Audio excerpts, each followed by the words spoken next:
Imagine a future where you don't own anything and yet you're still happy. Sounds crazy, right?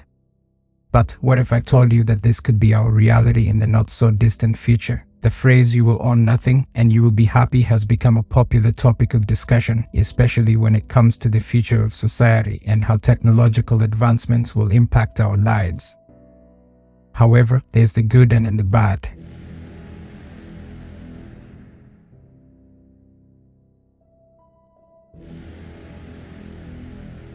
Now, when we talk about not owning anything, what does that really mean? It means moving away from the traditional model of ownership and embracing a more sharing-based economy. But what about the idea of being happy without owning anything? Our society indeed places a lot of value on ownership and the accumulation of material possessions. However, studies have shown that experiences and relationships bring us more happiness than material possessions. So, in a sharing-based economy, where we have access to what we need without the burden of ownership, we could potentially lead happier and more fulfilling lives. The sharing economy is a concept that has gained significant traction in recent years. It refers to an economic model where individuals can rent or share goods and services rather than owning them outright. While the sharing economy offers many benefits, such as access to goods and services without the full cost of ownership, it also presents challenges for regulators and lawmakers. However, there are also some dark challenges. Some people argue that it is a way of promoting a dystopian future where the concentration of wealth and power is held by a small group of individuals or corporations. In this scenario, people are encouraged to accept a lack of ownership as a way of maintaining the status quo and preventing any challenge to the existing power structures. This interpretation suggests that the phrase is not about the sharing economy, but rather a means of justifying a future where most people are disenfranchised and powerless. The role of government in regulating the sharing economy has become a topic of much debate.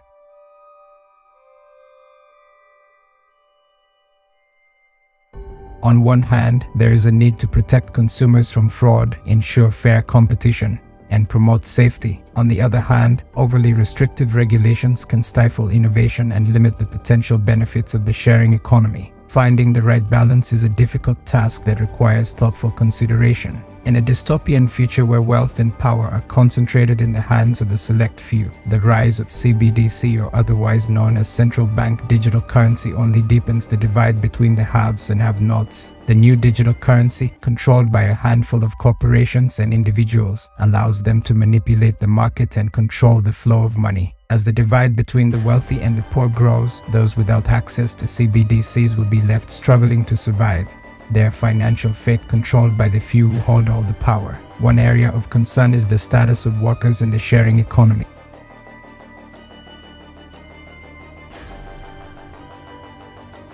Many of these workers are considered independent contractors and are not entitled to the same benefits and protections as traditional employees. This has led to calls for increased regulation of the sharing economy to ensure that workers are not exploited and that they have access to benefits such as health insurance and retirement plans. It is also important to consider the impact that technological advancements will have on our lives in the future. For example, the rise of automation could make many jobs obsolete, which would have a profound impact on our economy and society. In this scenario, it is possible that people will need to find new ways of earning a living, which could mean turning to the sharing economy or other non-traditional models of work. However, there is also the risk that automation and AI could exacerbate income inequality and further concentrate wealth and power in the hands of a few. Automation is another technological advancement that has the potential to significantly impact our society. As machines become increasingly capable of performing tasks that were once performed by humans,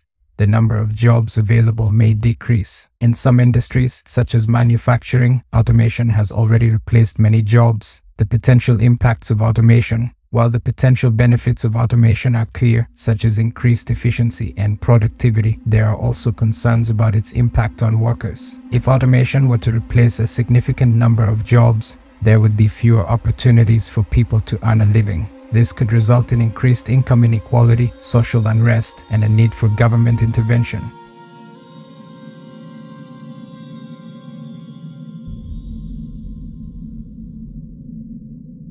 The role of government in preparing for automation is an important one.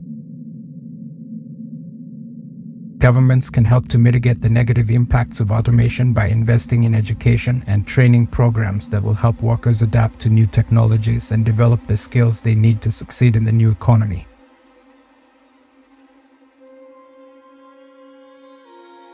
They can also provide a safety net for workers who are displaced by automation through programs such as universal basic income. One thing to keep in mind is that the phrase "you will own nothing and you will be happy" is not a new concept. In fact, it has been around for many years. For example, the author Aldous Huxley used a similar phrase in his book Brave New World, which was published in 1932. In that book, people were conditioned to be happy with their lot in life, even if it meant they had no ownership over anything. This concept has been explored in other dystopian novels and works of fiction, and has become a popular topic of discussion in recent years. You will own nothing and you will be happy can be deciphered in different ways, depending on the context in which it is used. While some people see it as a positive development that reflects the rise of the sharing economy and the potential for new forms of work, others see it as a way of justifying a dystopian future where people are powerless. Ultimately, only time will tell what the future holds, but it is important to consider the potential impact that technological advancements will have on our lives and our society, and to work towards creating a more equitable and just future.